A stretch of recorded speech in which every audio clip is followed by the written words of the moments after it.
It canceled my Christmas, so I canceled their mortgage, keeping it immediate family this year. The chalet's tight. You understand. I stared at the bubble, bit back a reply that wanted to burn, saved the screenshot, and whispered, copy that. Years of being the broke one. The last-minute cancellations, the favors that turned into debts. I kept all the receipts, never used them. Until today. I grabbed my keys.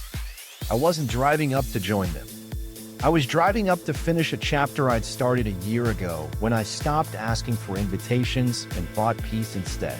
They planned a luxury Christmas without me in my chalet. Family roles and the Too Broke label. I used to think families wrote your first name in pencil and your role in Sharpie. Mine labeled me early, resourceful but unreliable. Translation: I could make things work on a shoestring, but if something needed careful hands, don't give it to me. My sister, Lena, got the golden light, organized, photogenic, the kind of person who color codes groceries. My brother-in-law, Nate, smiled like a warranty brochure. My parents loved me, sure, just with a running commentary, be practical, don't dream, we already helped you once. Money talk wasn't conversation in our house, it was stage direction. Dad would sigh, Mom would straighten a stack of coupons that didn't need straightening, and I'd hear, real life kid, pick something safe. I did pick something safe, boring to them, steady to me. A job that paid on time. It didn't sound like a movie, but it kept the lights on. I added side hustles they laughed at. They'd throw parties. I'd be in the spare room editing listing photos until midnight, happy to make another $100 for being meticulous. First boundary cross? My apartment. A weekend, Lena texted when their building flooded. Weekend became a week became a month, and my freezer became a communal suggestion. I'd come home to my own couch being borrowed by Nate and 3 friends who had nowhere else to go. When I asked for a timeline, I got the family emergency tone. You know the one. It turns your no into a malfunction. It taught me more than any book. In our house, whoever cared most lost. So I stopped arguing and started documenting. A sane person's diary looks like feelings.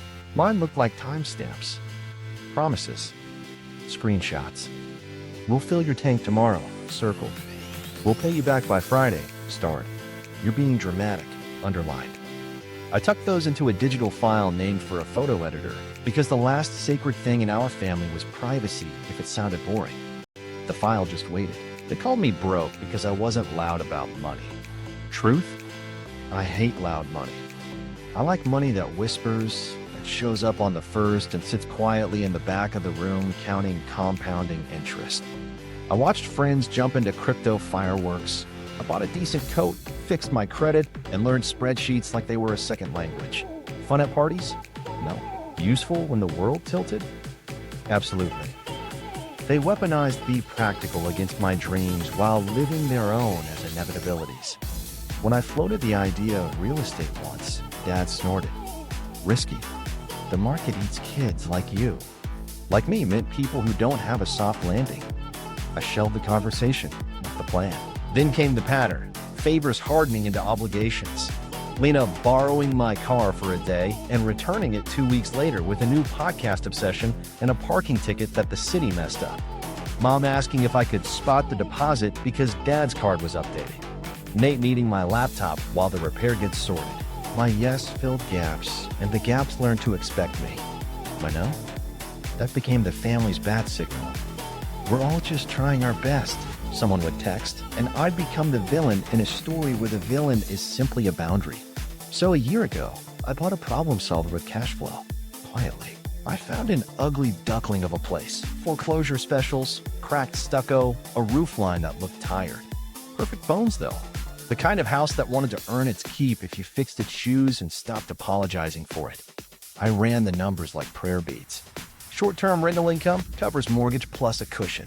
Management company handles the churn. I signed with my LLC, the name that makes me invisible in guest paperwork. The only person I told was the property manager, Carla, because Carla needed to know where to send the checks. I promised myself no bragging until the house was paid off.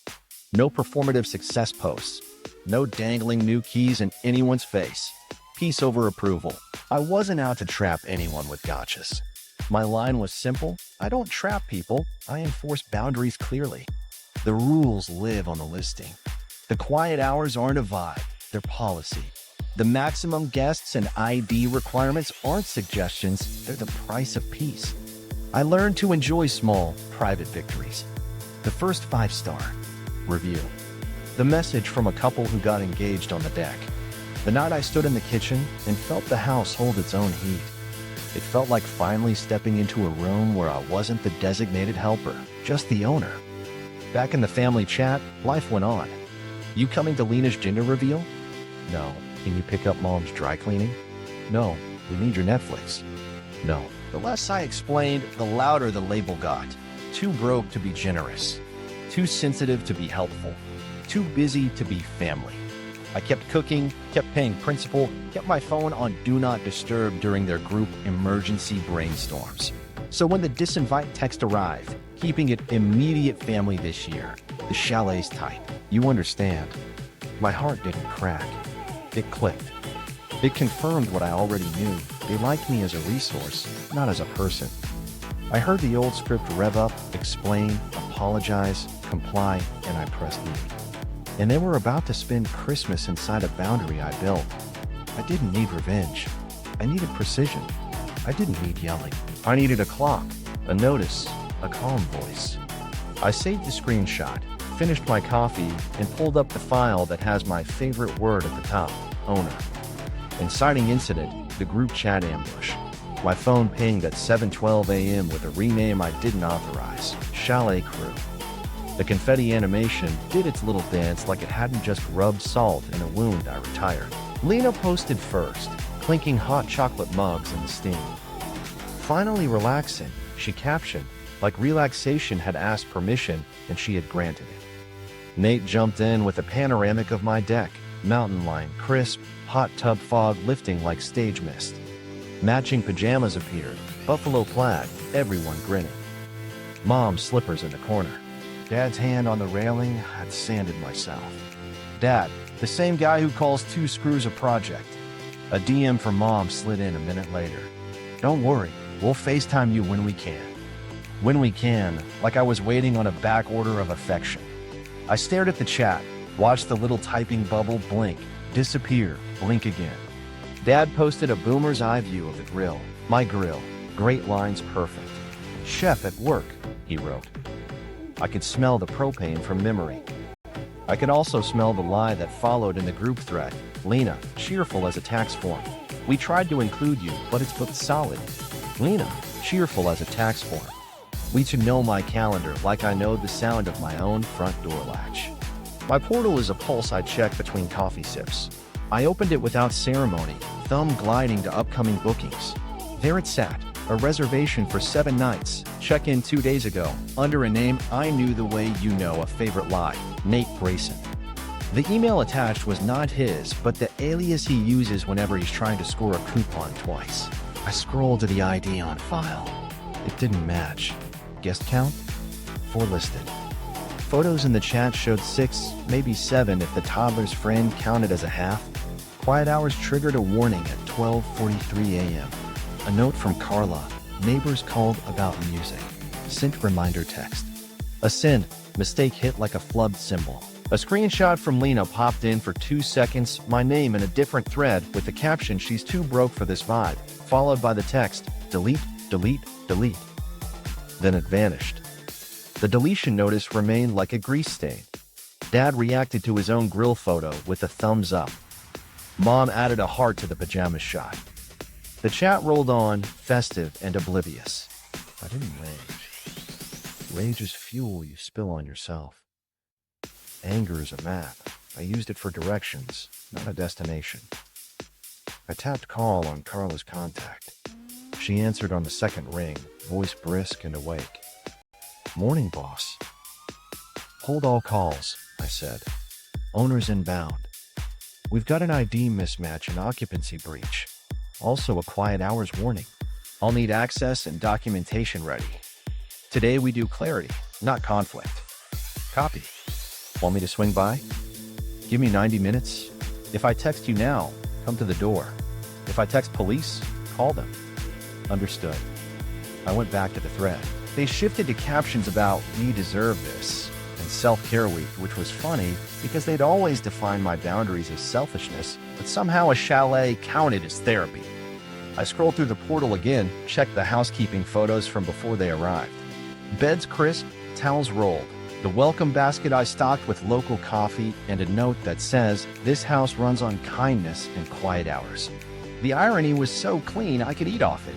Mom dropped a message privately, "Sweetheart, it's just better this way. It's too tight, and there's a lot of dynamics." The word people use when they mean you're hurt makes me uncomfortable. I typed back, "Copy." Simple. No ammunition given.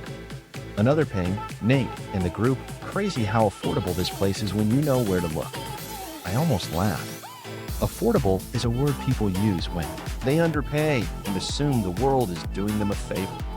He posted a screenshot of a third-party site with my listing blurred and a promotional code applied. The name on the booking in my portal told me he'd stacked discounts with the Alias. The math looked like a dare. Then the wrong thread curse struck twice. Dad sent a message intended for a private chat. "Don't tell her. She gets weird about money." The bubble hung there, unread by him. Vapor trail obvious to me. He unsent it. The damage was already done. The last confirmation chime I needed wasn't digital. It was physical. I pulled up the exterior camera feed, publicly disclosed on the listing, clearly labeled, pointed at the driveway. 6 adults, 2 kids, extra car not on file. A neighbor's porch light clicking on and off like a Morse code sign. My thumb hovered over a dozen replies. Clever, cutting, cathartic. I picked none. I let the thread scroll as a record. I slid the deed out of the printer tray where I tucked it after refinancing last month. I folded the notice of breach into my jacket pocket. I hit Carla's contact again. "Pack a clipboard. I'll see you at the side door," I said. She chuckled softly. "Christmas miracle?" "Boundary miracle," I said, and ended the call. The secret asset. How I owned the chalet. 3 winters ago, I was scrolling through listings like a bored raccoon rifling through trash and found a thumbnail nobody wanted. Squat house, peeling paint, windows like tired eyes. The description tried its best, great potential, which is real estate for brain bleach and a tetanus shot. I clicked anyway. Foreclosure. Bank owned. Days on market, ticking up like a countdown nobody respected. Ugly outside, perfect bones inside. The beams were thick, the layout clean, the fireplace original stone. It didn't need a vision board. It needed a wrench and someone who kept promises. The bank agent met me with a flashlight and low expectations. "Cold," she said, breath foggy. "Roof's questionable. Septic report is creative." She laughed at her own joke. I walked room to room, counting outlets, measuring with steps, listening to how the house held sound. The deck faced a slice of mountain that went lavender at 4 p.m. I asked the price. She shrugged.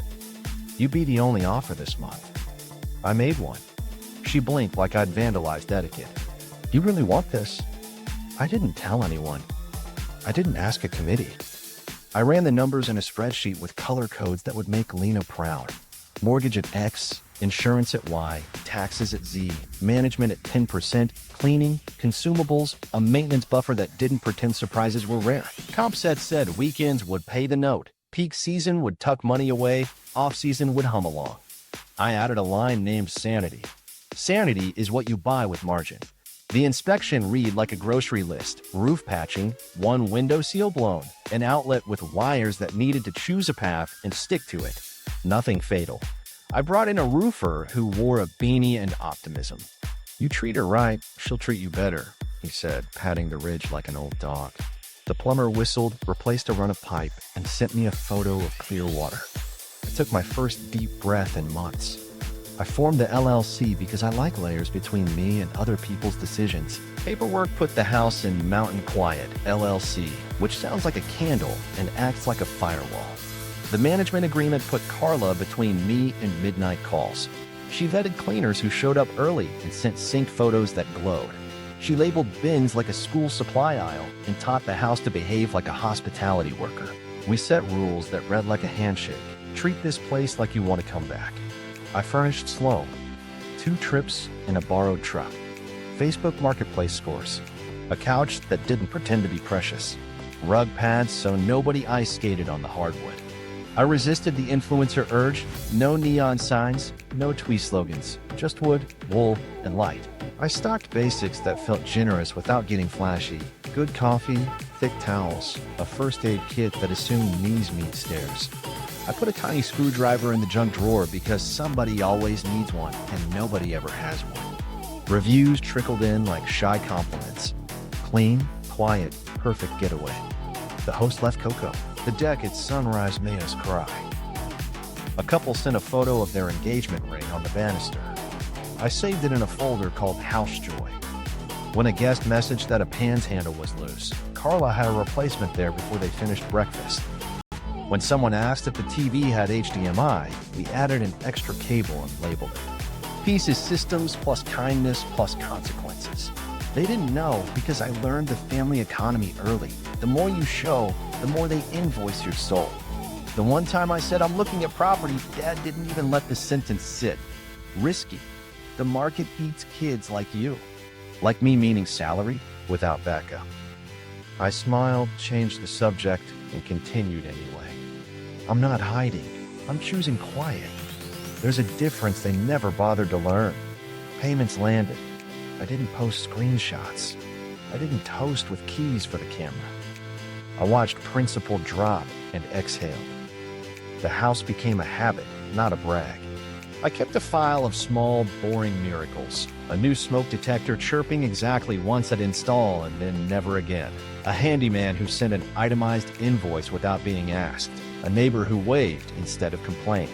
The house taught me to love the unglamorous. Salt for the steps, lint filters cleared, a door latch smoothed with graphite.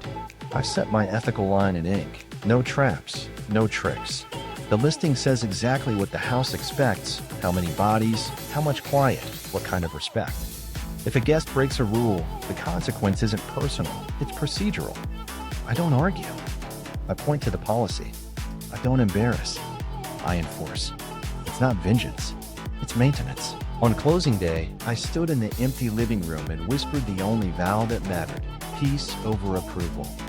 Approval is applause you can't hear when you need it. Peace is heat in the walls and a lock that clicks. I ran my hand along the mantle's cold stone and felt how steadily it held. I promised to hold just as steady. Decision from petty to precise. I won't lie, my first impulse was pure theater. Post the deed in the Chalet crew, add a snowflake emoji, let them choke on it. Petty has a heartbeat, but Petty doesn't hold aftercare. Petty feeds them a story where I'm the villain who made Christmas about money. Precise hands them a mirror with timestamps. I chose the mirror. Aim clarified. No public humiliation. Accountability with receipts. Offer dignity at the door. Document whatever they choose next. If they choose peace, we all get to keep our faces. If they choose chaos, I keep my paper trail. I opened notes and wrote 3 sentences I would not wander from. 1. You are in breach of the guest policy, unauthorized occupants, ID mismatch, quiet hours violation. 2. I'm offering a full refund if you leave within 20 minutes. I'll help carrybacks. 3. If you refuse, I will proceed with a lock change and a police report per ordinance. I read them aloud till my voice lost its tremor. No extras. No weepy childhood footnotes. Clean blade. Carla texted photos from the neighbor complaint log so I could staple the timeline to the truth. 12:43 a.m. Music audible at property line. 12:48 a.m. Reminder sent to guest. 106 a.m. Music lowered. It wasn't a crime spree. It was disrespect by inches, which is exactly how my family always measured. Legal prep next. I pulled up the municipal short-term rental ordinance, highlighted the clause that says guests are licensees, not tenants. Eviction law doesn't apply. Trespass does after notice. The guest policy, signed via the booking site, identified rule breaches as grounds for immediate termination. The ID mismatch flagged fraud. I saved PDFs to a folder named Christmas Boundaries because, yes, I am that person now. I printed 2 copies of the notice of termination for cause, filled in the reservation number, the alias, the exact time window I'd be generous with. I stuck a post-it on each with "read first" in thick letters. I checked the batteries in my body cam. Legal, announced, a boundary with memory. I don't plan to post a frame of footage. It's for me, so that's not what happened that always follows. Temptation made one last pass. The curve of the deed in my bag, the urge to walk in and drop it like a gavel. Not yet. The deed is a finale, not an opener. Openers should be unarguable. Policy, clock, offer, consequence without cruelty. I pictured Lena's smirk, Nate's legalese confidence, Dad's righteous baritone. I pictured all of it hitting the glass of my 3 sentences and sliding off. Emotional prep sat heavier than the law. I have a lifetime reflex. Explain until the room softens. Apologize for being hurt. Trade my dignity for temporary quiet. I put my hand on the steering wheel and said out loud, no yelling, no defending the past. Calm is the sharpest knife. I practice silence after every provocation. It's Christmas. Silence. You're cruel. Silence. You're cruel. Silence. You blindsided us. Silence. Offer repeated. Timer tapped. I called Carla. Confirm occupancy? I asked. 6 adults, maybe 7, 2 kids, she said. 2 cars registered, 3 on site. House looks clean enough from what I can see through the legal camera angles. Damages so far? Minor. A scuff on the stair, a wine ring on the coffee table. We'll fix it in an hour. There was a noise warning at 1. They complied after the nudge. Copy. Any sign they know? 0. They're posting like influencers. Want me at the curb at T-15? Be 2 streets down. I'll text now. If Dad says police, you're my witness. If they try to outlawyer me, I'll text you the ordinance number to read back. Carla laughed, softly. You do vengeance like a spreadsheet. It's not vengeance. It's maintenance, I said, and felt the truth of it settle my shoulders. I packed a small tote, extra trash bags, spare keys, a roll of painter's tape to label piles as I sorted their things. I slid a hotel voucher into the folder. 2 rooms, 2 nights, breakfast included. My compromise wasn't theater either. It was an exit ramp paved and lit. Leave now. Keep your pride. Tell whatever story you need on the ride down the mountain. Narrative freedom is fine. Just not in my house. I checked my phone one more time. The thread was a parade of cocoa and captions about deserving rest. I deserved rest too. Rest looks like policy followed and doors that close quietly. I set a silent alarm labeled timer ends because adrenaline, not memory, would be running the show. Before I grabbed my coat, I opened the House Joy folder and let a sunrise photo touch my eyes. The deck in pink light, the ridge a dark brushstroke, the railing clean. I whispered, hold steady, to wood and stone. Then to myself, hold steady. I turned off the lamp, locked my apartment, and walked into a morning that smelled like snow and consequence. The drive, rehearsal, and resolve. Snow started low and mean, a steady sift that turned the highway into a chalk line.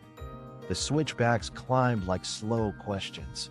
My breath fogged the windshield at each stop sign, a small weather system inside my car. I kept the cabin playlist low, acoustic covers that sound like they're apologizing for being catchy. Wipers ticked to time. I let them. 3 miles in, I started the lines. You were in breach of the guest policy, unauthorized occupants, ID mismatch, quiet hours violation. I'm offering a full refund if you leave within 20 minutes. I'll help carry bags. If you refuse, I'll proceed with a lock change and a police report per ordinance. Say it. Breathe. Say it again. Sand the edges off each word until nothing could snag. Last Christmas, I ate takeout pad thai on my couch under a blanket that smelled like laundry and a little like dog from the pet sitting I do when someone's out of town. Lena texted, mix-up. We thought you were with friends. I stared at the exclamation point until it felt like a fire alarm I couldn't silence. I watched a baking show that kept saying prove and thought about proving myself to people who grade on a curve they refused to show me. I fell asleep at 9, woke up to a photo of the family around a tree I didn't know existed. This year, the tree was mine. The garland I wound tight, the warm bulbs I tested. The difference between then and now was a lock I owned. A curve approached, tight as a fist. I eased down, upshifted, practiced silence. It's Christmas. The words came in my father's voice, the good man baritone that could sell anything. Silence then, offer repeated. Timer tapped. The curve passed. A snowplow glowed ahead, a moving sunrise. I tucked in behind it, grateful for the clean stripes it left. Memory hopped the median, the car they'd borrowed for 2 weeks. The first week was, we'll bring it back Friday. The second was, the shop is waiting on a part. The part turned out to be attention. It came home with a new dent and an empty tank. We'll sort you out, Nate said, like a waiter comping a dessert. They never did. I learned the taste of swallowed words. Today's menu was different. I had receipts. I had a road. My phone buzzed on the dash. Dad in buffalo plaid again, tongs like a scepter. He'd captioned it, King of the Mountain. My grill. My deck. I smiled because it was almost funny. The house had a sense of humor. It waited patiently while people claimed it for their Instagram and then handed me 5-star reviews when I asked politely for quiet. People are wild. Houses are consistent when you take care of them. Rehearsal again. If they say I blindsided them, I say, the policy is not a surprise. If they say I'm cruel, I say I'm offering a refund and help. If they say I hid this, I say I'm offering a refund and help. If they try to make me litigate childhood, I stare at the mantle and think of stone. Calm is the sharpest knife. Cut clean, don't saw. I played a stopwatch game with myself, thumb ready. 20 minutes is longer than it feels and shorter than you want. I pictured it, the rush, the scramble, the soft chaos of people deciding whether to comply or perform. I would not narrate their choice. I would hold the door and hold my ground. Somewhere, a part of me wanted a scene, the dramatic clip that goes viral. The rest of me wanted the clip nobody sees, keys clicking, a vacuum starting, Carla's nod. The snow thickened, big flakes now, lazy parachutes. Pines leaned in. My car heater sighed like a tired friend. I turned it down and cracked the window for a slice of cold that made me alert. I counted the ways I could lose it, like a disaster drill. If Lena cried, breathe. If Nate postured, breathe. If Mom went soft and small, breathe. If Dad boomed, breathe. Breathing is a boundary, too, when you've grown up learning to hold it until you stop existing. As the ridgeline rose, the playlist rolled into a track that always makes me think of early mornings at the house, coffee steam in the kitchen window, the kettle whistle, the way the floor warms where the sun lands first. I saw the deck before I saw the roof, those railings I stained, the angle I chose for the bench so winter light would still find a face. My hands stopped shaking. I passed the turnout where the view opens like a secret. I didn't stop. Want and need are different things. I wanted a photo to text to nobody. I needed momentum. The sign for my road flashed past, reflective paint crisp against snow. I turned. The tires hummed on packed powder, then bit on sand. Habit made me check the exterior camera. It showed the driveway clear, a plastic sled abandoned, the welcome mat askew. I parked one street down, engine ticking as it cooled. I sat there one breath longer than I should have, said the 3 sentences once more, then a fourth I hadn't written. You have nothing to prove. I texted Carla, now. I put the deed in the envelope, the notice on top, the hotel vouchers tucked, behind like a mercy. I set the timer on my phone, not started yet. I pictured snow erasing tracks. I opened my door. The cold slapped, clean and bracing. Resolve tasted like air. First contact, doorway standoff. I walked up my own steps and knocked like a stranger selling silence. The wind carried cinnamon and something burned. Footsteps, a whisper, then the latch clicked. Lena opened, froze, then her mouth tilted into that sideways smirk she wears when she thinks the joke is me. Wrong house? Right owner, I said. Her smirk stuttered. Mom? She called, not moving. Behind her, the tree glowed. My ornaments. My quiet made loud. Mom appeared with a towel over her shoulder, cheeks pink from heat. Honey, we didn't think you'd want this kind of trip. I'm not here to stay, I said, stepping past them. A chorus of objections rose, hands half lifted, bodies pivoting to block. I kept moving with the slow confidence of a person finding their seat. Nate unfolded off the couch, pajama pants, branded socks. Hey, he drawled, like we were colluding. We texted. It's a little tight. It's actually over capacity, I said, setting the envelope on the coffee table. I slid out the notice and placed it flat, the header bright as a flare. You are in breach of the guest policy. Unauthorized occupants, ID mismatch, quiet hours violation. Dad rose from the far chair, shoulders big and plaid. We paid for this, he said, voice like a gavel. To my company, yes, I said, meeting his eyes. Keep the receipt.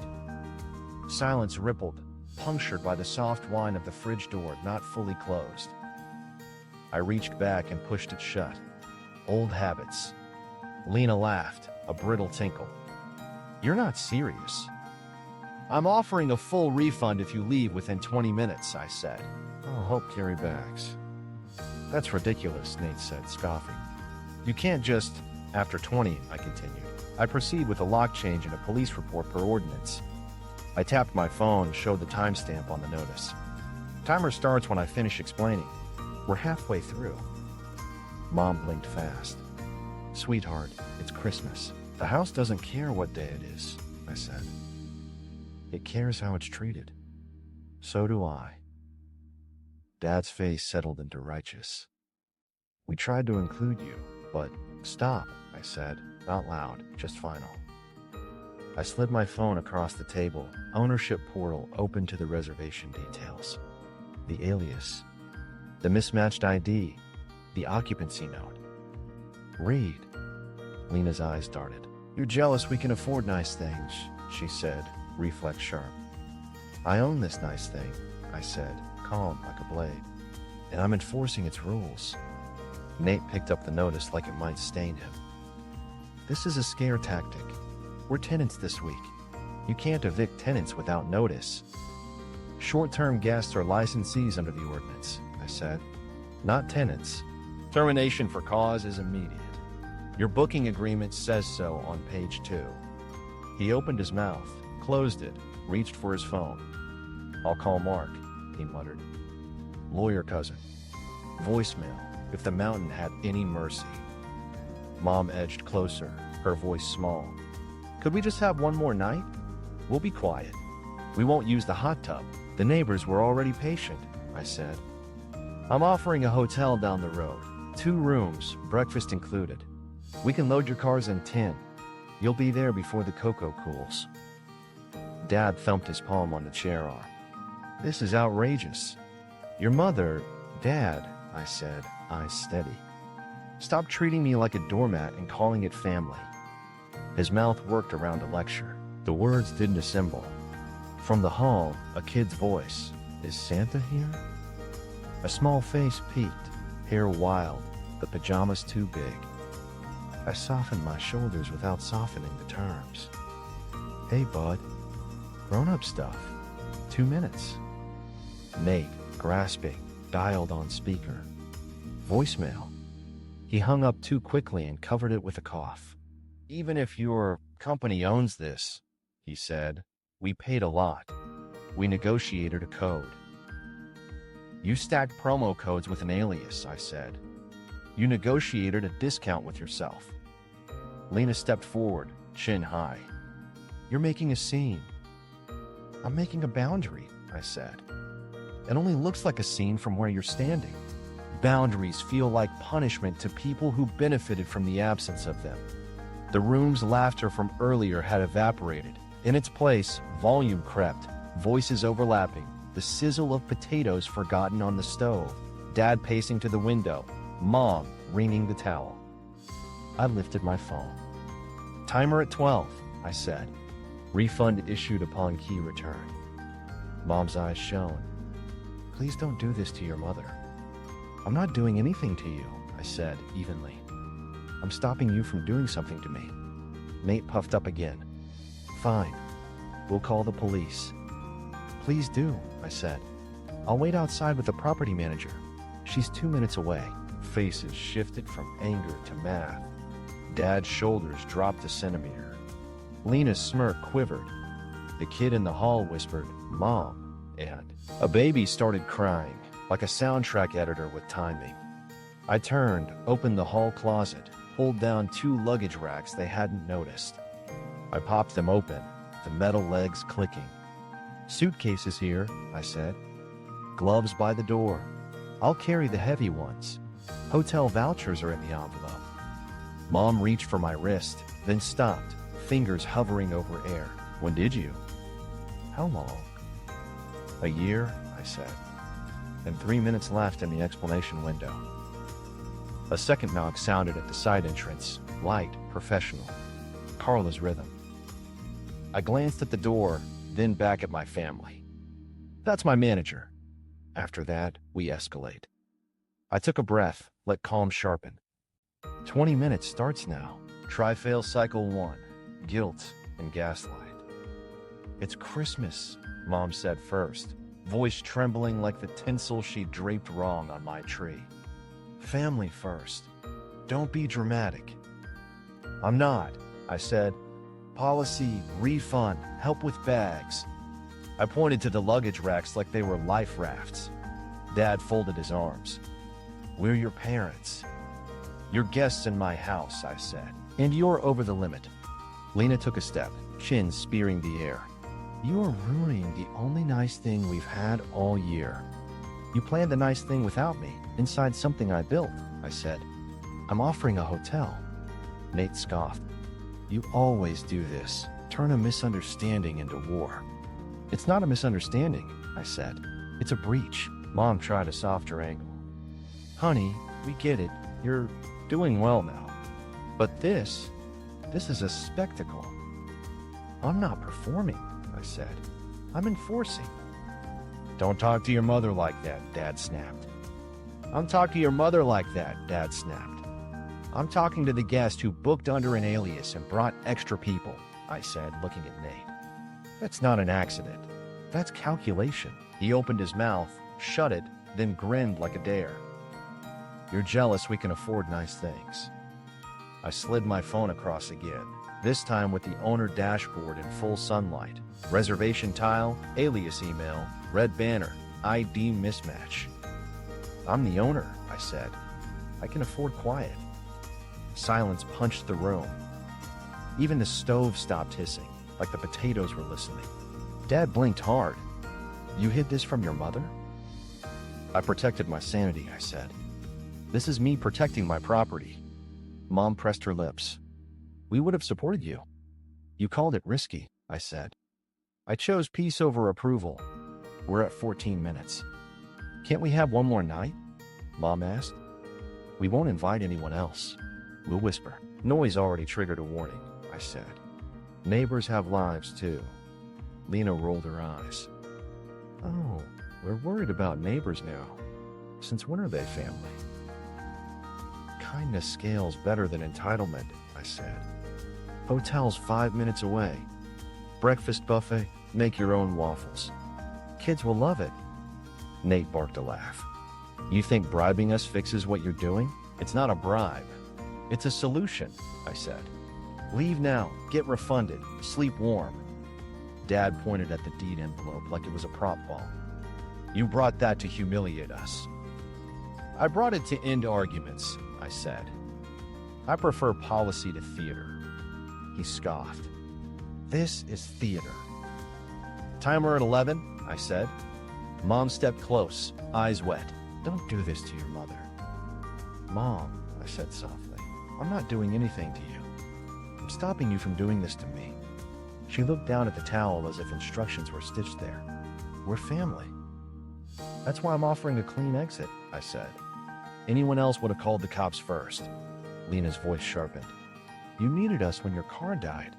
We helped you. You kept my car for 2 weeks and returned it dented, I said. And I said thank you. This is different. Nate raised a finger. Okay, technicality queen. How do you prove quiet hours were broken? I flipped to the message log from Carla. 12:43 a.m. neighbor complaint. 12:48 reminder sent. 106 acknowledged. Your crazy playlist post timestamp 12:41. I turned the phone. His smirk slid. Dad spread his hands. Why must you always escalate? I offered a refund twice, I said. No escalation required if you start packing. Mom clutched the towel tighter. What would it cost you to be generous? Exactly what it's cost me my whole life, I said. That's why the price changed. I'm done paying with self-respect. Lena scoffed. You've rewritten history. I documented it, I said. 8 minutes. A small voice from the hall. Can we open stockings? The kid hugged the pillow, eyes big. Yes, I said, kneeling to his level. At the hotel. They have a fireplace, too. Mom's face pinched. You're cold. I'm calm, I said. Calm is what keeps this roof standing. Nate tried a last swing. We could leave a review, you know. I smiled, almost kind. I already issued a full refund. Platform removes retaliatory reviews from refunded stays. His mouth clicked shut. Dad paced, then jabbed at the ceiling. You think money makes you better than us? I think boundaries make me safer with you, I said. 7 minutes.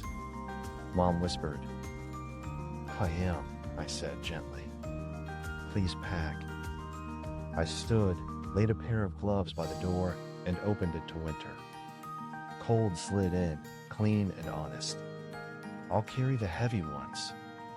Try-fail cycle 2, intimidation and bluff. Try-fail cycle 2, intimidation and bluff. You can't evict tenants without notice. 30 days minimum.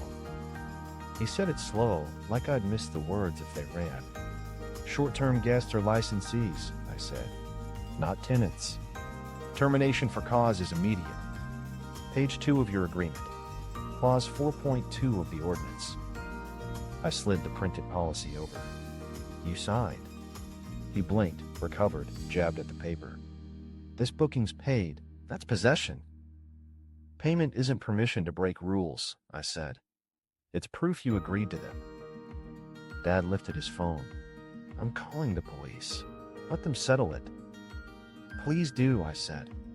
I'll wait outside with my manager. I nodded toward the side door. Carla's silhouette passed the frosted glass, measured and unbothered. The room paused, air thinning. Lena found her voice. You're really dragging cops into Christmas? I'm offering a hotel, I said. Dragging is what happens after 20 minutes. Nate dialed someone else on speaker. Mark, pick up. Voicemail. He cut it, eyes flicking. He'll call back. Great, I said. He can read the same policy. Dad puffed. Officer will see a family, a holiday, a misunderstanding. Officer will see a registered owner with documentation, I said. And a neighbor log. He scoffed. You think badges bend to paperwork? I think boundaries do better with witnesses, I said. Timer at 6. Witnesses make everyone honest. Lena's tone turned syrupy.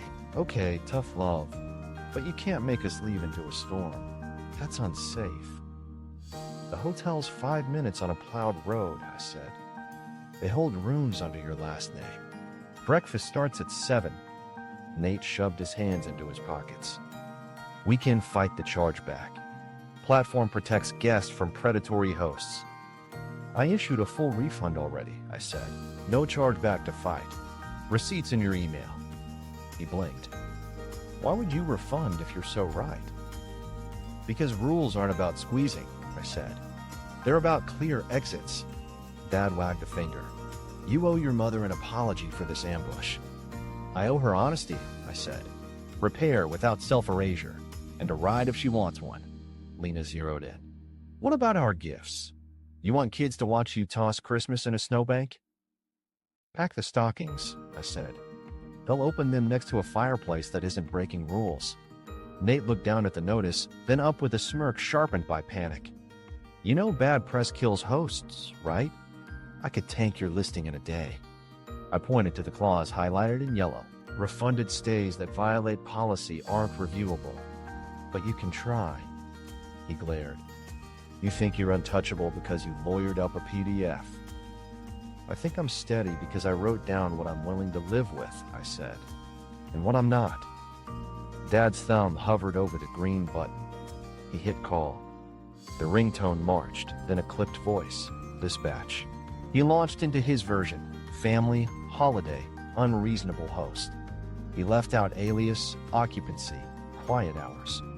When he finished, he handed me the phone, begrudging. Hi, I said evenly. This is the owner. I have the contract, ordinance, and a manager on site. No emergency. I'm requesting a civil standby if needed. Pause. Address is listed. Pause. Thank you. I handed the phone back. They'll send someone if available, or they won't. Lena hissed. You're enjoying this. I'm not, I said. I'm tired of choosing between love and self-respect. I pointed at the racks. 5 minutes. Mom moved first, almost imperceptible, folding a sweater into a suitcase like muscle memory remembered decency. Lena caught it, eyes flashing. Mom. I don't like who we're being, Mom murmured without looking up. Grab the charger. Nate shot her a look, then went for height. Illegal lockout. That's a felony. Post-termination lock change with owner present under ordinance, I said. Misdirection isn't a statute. He moved close, chest out. You're not intimidating. I'm not trying, I said. Calm is efficient. Dad paced to the window. We raised you better than this. You raised me to fix your messes, I said. I retired. New job, protecting my peace. Carla knocked again, light pattern. I opened the side door. She stepped in, clipboard, zip jacket, the scent of snow on wool. Morning, she said to the room, tone like a neutral weather report. I'm Carla, property manager. We'll help you load. Refund is cleared. Please return keys on exit. Nate snorted. And if we don't? Then we inventory, change the lock, and attach the video to the police report, she said, unfazed. 3 minutes. Lena hurled one more bluff. We'll stay. You can't drag us. No one's dragging, I said. But you won't stay. Pardon. Fine. We'll leave. But we're not forgiving this. I didn't ask, I said. I asked for keys. The little boy tugged Lena's sleeve. Can we bring the cocoa? She exhaled, brittle, then nodded. Get your hat. Nate opened the hall closet, grabbed a suitcase, muttering, Unbelievable.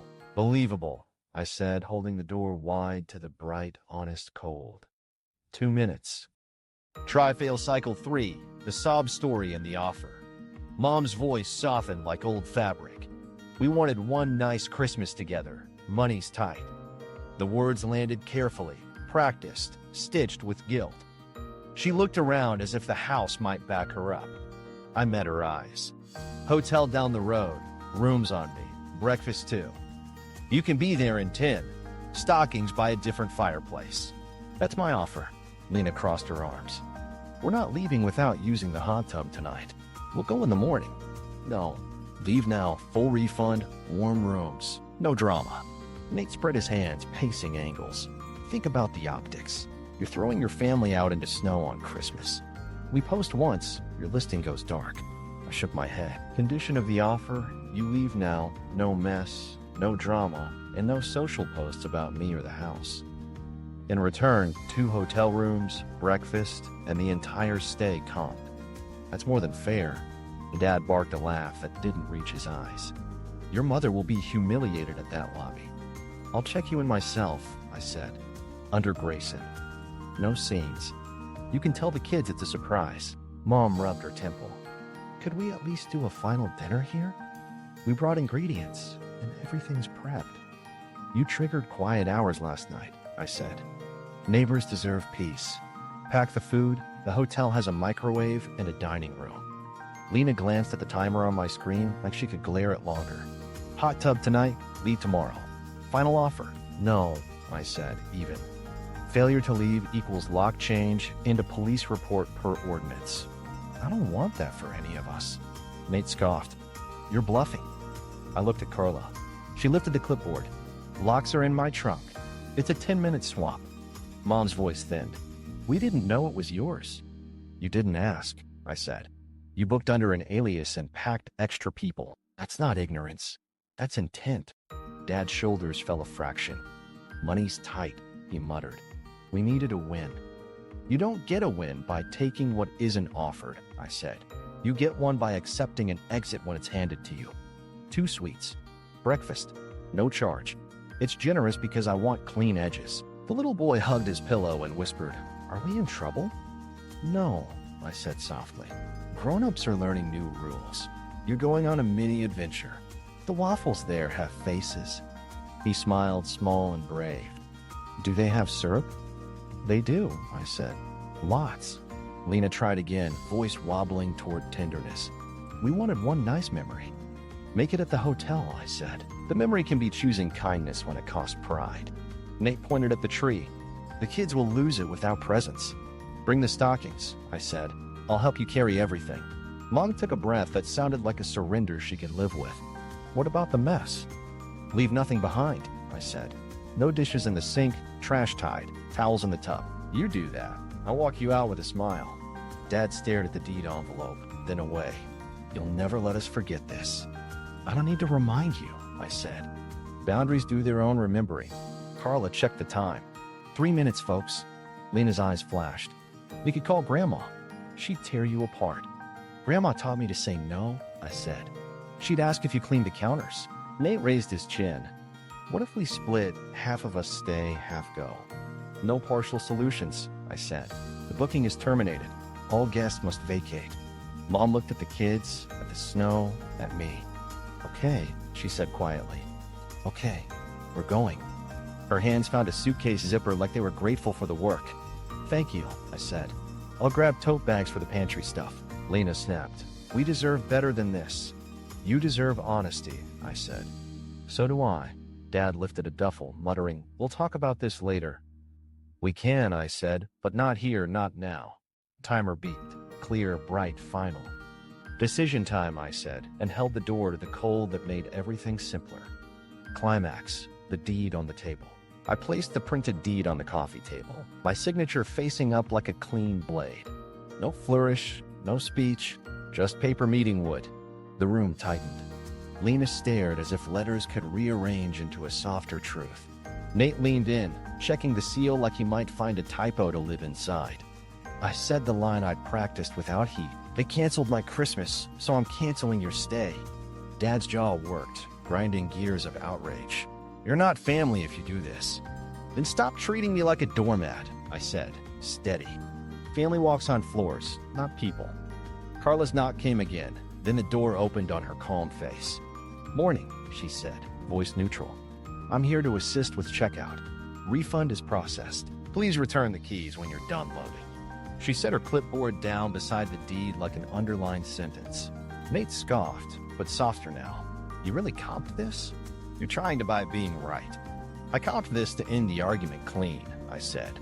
Merry Christmas. Try honesty next year. A flinch went through Mom like she'd heard a hymn she half remembered. She folded a sweater, then another. Okay, she whispered to no one but her hands. Okay. Lena planted herself between the tree and the door, a human ornament. You can't seriously make us take the kids out now. They'll melt down. They'll melt down less with waffles, I said. I'll bring the stockings to the car. I lifted them, careful with the familiar rustle, and passed 2 to the little boy. Adventure time, Captain. He looked to Lena for permission, then to me. He nodded like we had a contract. Dad gave Carla a look like he could talk her out of her job. This is our daughter. We're not criminals. Carla nodded, non-judgmental. And I'm here to make checkout smooth. I've got dollies and tarps. Let's avoid salt stains on the good bags, yeah? Nate's tone slid back to bluster. We'll leave a review. Weaponized calm? Is that a category? Carla didn't look up. Refunded stays don't publish, she said lightly. I recommend lifting with your legs. I moved to the kitchen, grabbed the labeled tote bags I keep for pantry packs. Cereal, cocoa, foil-wrapped leftovers. I set them by the door like a concession stand for dignity. Take what you brought. Leave what you broke, I said without edge. We'll bill only for the wine ring if it doesn't lift. Mom blinked at the deed again. When did you sign this? Last year, I said. On a Tuesday. It was snowing. Why didn't you tell us? Because peace beats applause, I said. Keys? Lena wrestled the suitcase zipper and lost. She threw up her hands. This is punishment. This is maintenance, I said. Punishment looks backward. Boundaries look forward. Dad lifted the duffel with theater. You'll regret this. I regret plenty, I said. Not this. Nate pointed at the deed one last time, grasping for a cliff to hang from. Your middle name's wrong on here. It's my LLC, I said, and watched the last of his confidence look for a chair and not find one. Carla moved like a conductor at a quiet symphony. She handed Mom a garment bag, Lena a roll of tape. Label cords, please. That basket is the house's. Thank you. To me, under her breath, lock change kits staged in the trunk if needed. I nodded. We won't need it. For a minute, everything turned practical, the way real endings do. Shoes found mates. Chargers left outlets. A child's mitten cried from under the couch and was rescued like a tiny survivor. Dad grumbled around the tree, pretending to be inconvenienced by gravity. Nate stacked bags too high and had to unstack them, humbled by physics. Lena wrapped the fragile ornament she'd brought in tissue with careful hands that betrayed her mouth. The little boy tugged my sleeve. Will Santa still find us? He knows hotels, I said. He likes elevators. He smiled, brave. Do elevators have chimneys? Secret ones, I said. Super skinny. Mom brushed the tree skirt flat like she could iron the day. She looked up at me. Guilt simmered down to weary honesty. I didn't like who we were in that chat. Me neither, I said. We can be better somewhere else. Keys, please, Carla prompted gently. Nate slapped his set down harder than necessary. Lena followed with a delicate clink. Mom placed hers like a prayer. Dad held his until the weight of silence made his hand ridiculous, then set it down with a muttered "Merry damn Christmas." I picked up the keys, slid them onto the dish that says "Stay kind." I opened the door wide to snow that hushed everything sharp. Cold poured in like a reset. On the porch, Dad pivoted for a final swing. We are not forgiving you. I'm not asking for forgiveness, I said. I'm asking for respect. Different currency. Forgiveness without change is store credit I can't use. Lena paused, one foot in the snow. You'll tell people we're monsters. I'll tell no one, I said. The house will forget faster than I will. That's enough. Nate adjusted his grip on the suitcase. You win. I'm not playing, I said. That's why I'm calm. They shuffled into the white. Carla and I carried 2 suitcases, then a box of food, then a stack of coats that smelled like cinnamon and stress. The car's doors thumped shut. Engines coughed, then held. I turned back into the house, picked up the pen beside the deed, and wrote on a thin note card. Merry Christmas. Full stay comped. Try honesty next year. I tucked it into the envelope like a coda. As I closed the door, the house exhaled. The quiet wasn't empty, it was intact. I stood in it and let my shoulders drop, not triumphant, just aligned. The timer on my phone ticked its last second and went still. Fallout, group chat, meltdown. The door clicked behind them, and the house held a silence that felt earned. My phone lit like a slot machine the second their tires hit the road. New chat name, unbelievable. First ping, I can't believe you did that to your mother. Lena always led with Mom as a shield. I scrolled once, then dropped a single reply into the group, the disinvite screenshot. Keeping it immediate family this year. The chalet's tight. You understand. No caption. No spice. Mirror. 3 dots blinked, went frantic. Dad came in hot, this stunt. On Christmas, we raised you better. I let the bubble deflate. Nate lobbed a paragraph about host misconduct, illegal lockouts, public relations nightmare. He spelled ordinance wrong twice. I didn't correct him. Peace isn't a spelling bee. A voice note landed from Lena. 1 minute, then 2, then 3, tears in the waveform, anger spiking like mountains. I didn't press play. I'm not a museum for their performances. A DM from Mom arrived, separate from the fireworks. We're checked in. Kids are okay. I typed back, thank you for leaving the house tidy.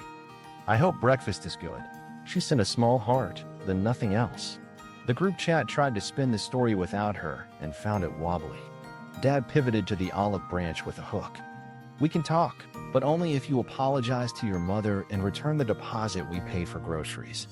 I answered in the group, not the DM, because I'm done with secret conditions. Full stay has been refunded. Groceries are yours. I won't be attending a conversation that starts with my apology pre-written. He reacted with a thumbs down like Facebook was a court. Nate attempted strategy.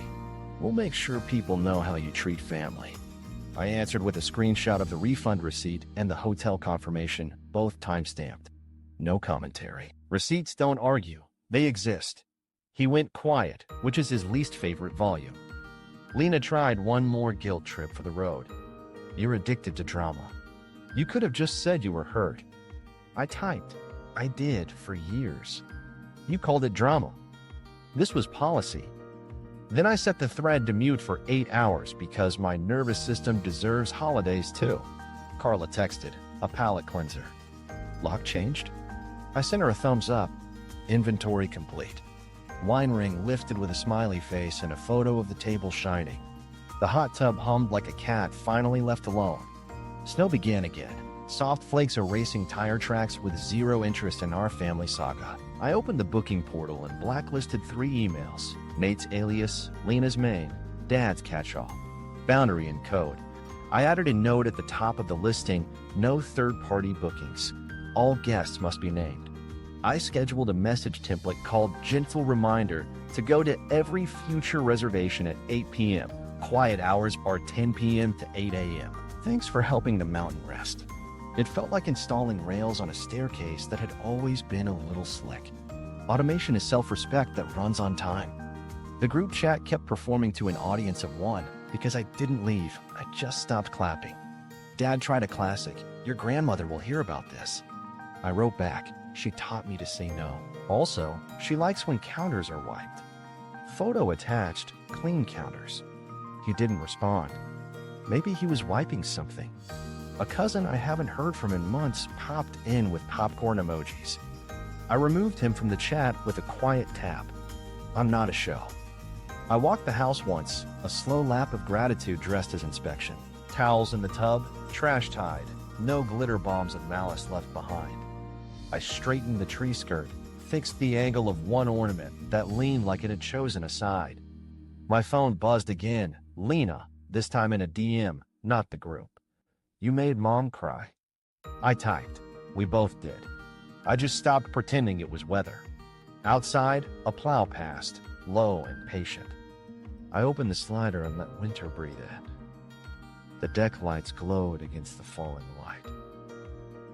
I thought about the file of screenshots I didn't send. The one of 2 broke for this vibe. The one of don't tell her, she gets weird about money. I tucked my phone face down on the mantle.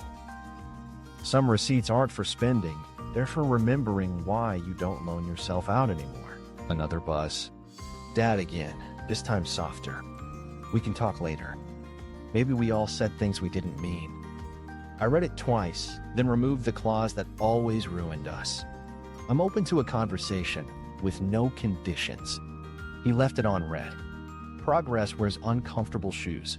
The hot tub kicked into a news cycle. Snow thickened. The house felt lighter, not because people left, but because I left the job they assigned me at birth. The group chat dimmed under the mute moon. I poured water, took a long drink, and let quiet do what it does best, tell the truth without words. The unexpected apology. My phone buzzed again, but softer this time, like it knew better. Mom. No group chat, no subject line, just a call. I let it ring twice, then answered. She didn't use the script voice. She used the one from early mornings when I was small, and she was still learning how to be a person with other people depending on her. I didn't know it was yours, she said. The words came quiet, no additives. I believed her. Not the booking. She'd known that was sneaky, but the part where she had never pictured me as someone with keys. I leaned against the counter and watched the snow erase the last of the tire tracks. I know, I said. That's not the point anymore. She exhaled like she'd been holding air since the door closed. I didn't like who we were in that chat. Me neither. Silence, but not the weaponized kind, resting kind. She tried again. We called you broke because it was easier than asking why you stopped offering. And because we thought it was temporary. We didn't do the math that you were protecting yourself. We liked the version of you that solved our discomfort. You called me broke because I stopped funding the parts of us that were expensive, I said, gentle but accurate. And because you liked me better when I was useful. Love isn't labor, it's choice plus respect. I heard a laugh on her end that sounded like a cough. That's ugly and true. I'm sorry for my part in it. I let the apology sit in my chest until it found a chair. Thank you. The heater hummed. Somewhere, a branch shed snow with a soft whomp. She cleared her throat. Did it hurt that we didn't invite you? It hurt less than it used to, I said. It hurt differently. It felt like watching old footage. I didn't want to be in that movie anymore. She let that land. Your father is... She stopped herself. No, that's not fair. I am sorry. He will get there slower. I can talk to him later, I said, without conditions. I could hear a hotel TV faint in the background, the way TVs in hotels always sound like they're trying to be polite. The kids are excited about waffles, she said, and I smiled. You were right about the faces. They're good faces, I said. Also, tell them the elevators have secret chimneys. She laughed for real this time, small and bright. I will. Then you handled it, not like us. I handled it like the house taught me, I said. Clear rules, kind offers, consequences that aren't personal. Calm. You were calm like a scalpel, she said. Scary calm. Efficient, I said. I don't have the energy for the old way. She went quiet, then softer still. We called you the broke one because it made us feel generous, like we were the adults. That's the part I'm ashamed of. I didn't correct her. Shame needs space, not a lecture. I said, we can start again, but not from the beginning. From here. She breathed in, steadied. Lunch next week? Neutral ground. No money talk. Just food and a table. I pictured a diner with cracked vinyl and coffee that never runs out. Works for me, I said. Tuesday? Tuesday, she echoed, like the word was a small lighthouse. She hesitated. Are you happy with this life you built? I looked around. The mantle, the steady lamplight, the house holding heat. Happy is big. I'm peaceful. Peaceful is bigger than I thought. I'm glad, she said. Then, because habits are strong, you could have told me. You called it risky, I reminded her. I chose quiet until I could stand in a room and not defend it. Another exhale. I'm learning to like quiet. It doesn't mean absence. It means not everything needs sound. We stood in that together for a moment. Tell me one thing you want from me, she said. Believe me when I say no, I answered. And don't make me pay for telling you the truth. No is not the start of a negotiation. Okay, she said, and I heard the weight of that okay. I can do that. I'm sorry about the label. It's gone. Labels come off slower than you think, I said. But hearing you peel it matters. She sniffed, then laughed at herself. They also have strawberries for the waffles. Live a little, I said. Whipped cream, too. Deal, she said. I'll text you Tuesday's place. I love you. I love you too, I said. Boundaries included. Boundaries included, she repeated, like she was practicing a new language. She hung up without the old flurry of instructions. I put my phone face down, poured cocoa into a mug I keep for myself, and let the steam touch my face. Snow feathered against the glass. I turned the phone off. The house, the mountain, and I agreed. Quiet is not empty. It's full of choices you finally make on purpose. Resolution, aftermath, and boundaries that hold. I hung up, changed the keypad code, and watched the app confirm it with a small digital blink that felt like a blessing. I documented the incident the way I document everything now, timestamps, screenshots, a photo of the return keys in the dish that says stay kind. I forwarded the refund receipt to the group thread and to each email individually, so memory couldn't pretend it lost the message. Then I filed the whole exchange under a folder named after, because that's where I plan to live. The house had a list for me, and lists are mercy. I ran the inventory. Glasses matched their count, plates stacked. The wine ring vanished under a patient hand, and the cleaner's whispered trick of baking soda and thyme. I wiped the fridge shelf where the cranberry sauce had wandered. I remade the beds, folding corners with a practiced flick. I replaced the welcome chocolate they pretended not to eat. I vacuumed the glitter Lena had sworn she didn't use, and smiled when the canister showed me I was right without making me say it. On the dining chair, the new matching pajamas waited, tags on, buffalo plaid twins to the ones in their photos. I packed them into a paper bag, wrote shelter on the front, and carried it to the car. Down the hill, a small building with a warm lobby and a bulletin board for jobs would turn those pajamas into something that didn't need to perform for cameras. I like when objects get second chances without applause. I opened my notes app and wrote a personal rule set fresh and plain words. No family bookings, ever. No favors without contracts.